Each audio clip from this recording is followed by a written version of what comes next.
Welcome on in, ladies and gentlemen, yet again. Three Bold Takes back at you with another What Would Make a Season Successful series. And in this video, we're doing Alabama. We've done countless number of these videos now. Seems like some of our videos, like the West Virginia one's a little bit of a hot take.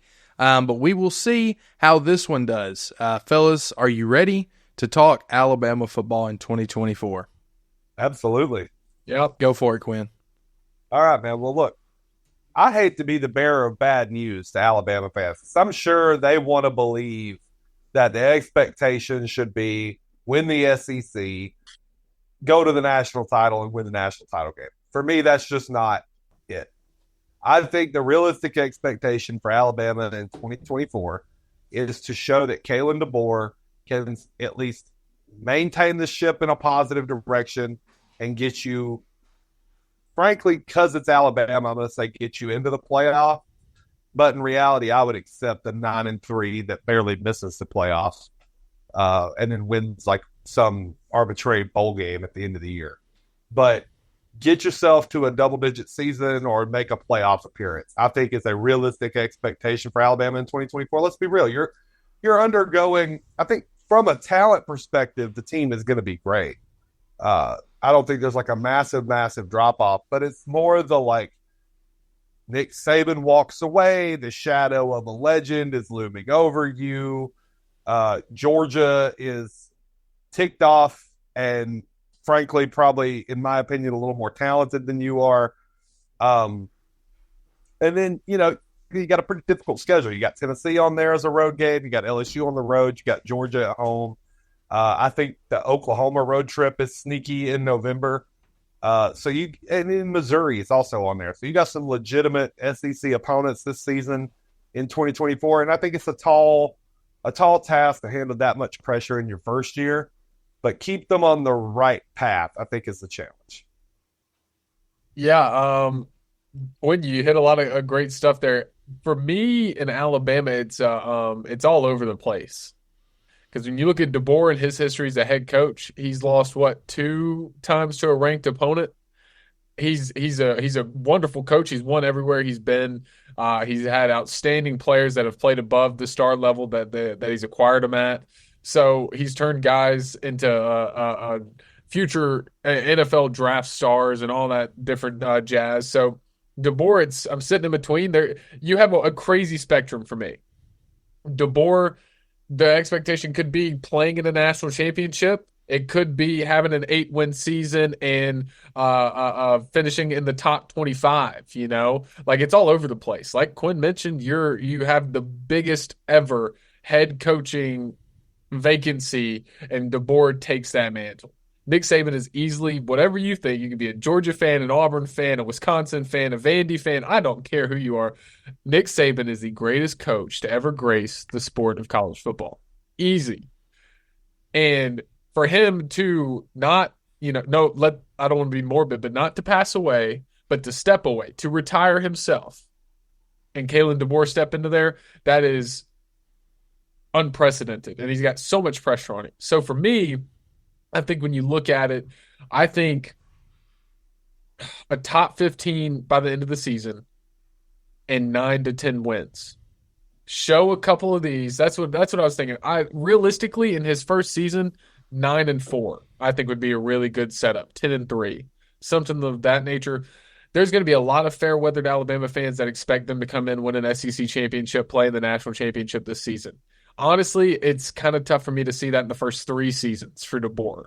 Like playing in a national championship, that is. SEC championship, he should be able to. But beat your rival. Do not let Hugh Freeze and Auburn get up on you this first season and show that you can win some of these tough games.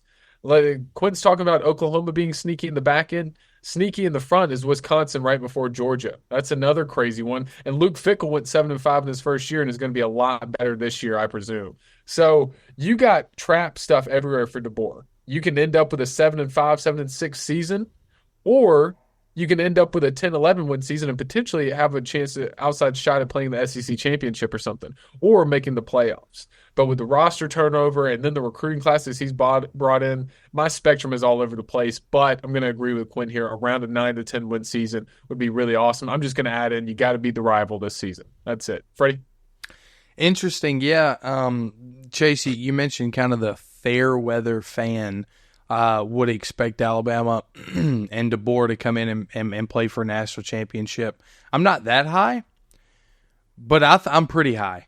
Like, when you have the talent that Alabama has and you have the history that DeBoer has, especially at Washington, right? Now, Sioux Falls is a whole different animal. Yes, he's won everywhere he's gone. Cool. But what have you done at the Power 5 level? Well, when he came into Washington, it was not as good as a program, obviously, as Alabama is. So, yeah, I think the expectations are a little bit higher considering the sheer talent, the sheer, facilities, the fact that there's more money that's running through Alabama than Washington, NIL-wise. Like, there's a lot more that DeBoer can do here at Alabama than he could do at Washington. Now, I like the 10-2 range. I said that from the moment he was hired. I think that 10-2 is very realistic, especially given the schedule. You got Georgia at home. You got Missouri at home. I don't think Oklahoma is going to be as good as some people think. You've got your rivalry game, the Iron Bowl, at home. So really, you're looking at Tennessee and at LSU. I would expect to win one of those games.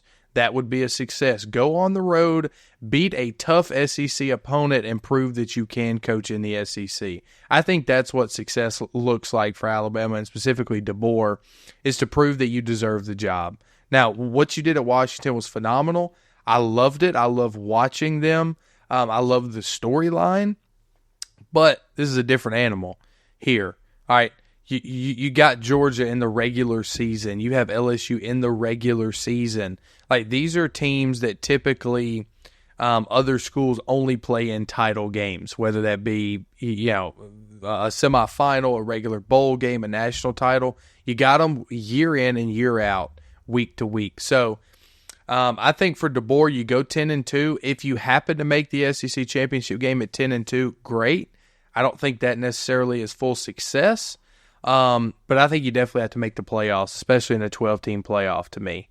A 10-2, even a 9-3, I think Alabama would get the nod over a lot of the 10-2 opponents, depending upon who they lose to, of course. But I like a 10-2 and making the playoffs. No SEC title is required on my end, or even playing for the SEC championship. But I think a 10-2 would get you to the SEC championship. So, hey, we're kind of all over the place and all over the spectrum. Just as Chase mentioned, he's kind of in that 7-4 to 10-2 to. You really don't know what to expect coming in, and that's what's great about it, and that's what I'm excited for this year as an Alabama fan. And I know that these two gentlemen on the screen feel the same way. Like, it's going to be fun to watch week in and week out. You never know what you're going to get. So, all my Alabama fans out there, let us know, what do you expect from Kalen DeBoer and Alabama this year, and what is successful for them? But, yeah, that's been another edition of Three Bold Takes. I'm joined by Chase and Quinn. My name is Freddie, and we will see you guys next time. Have plenty of these lined up, and we'll continue doing them. Hope you guys have a great rest of the day.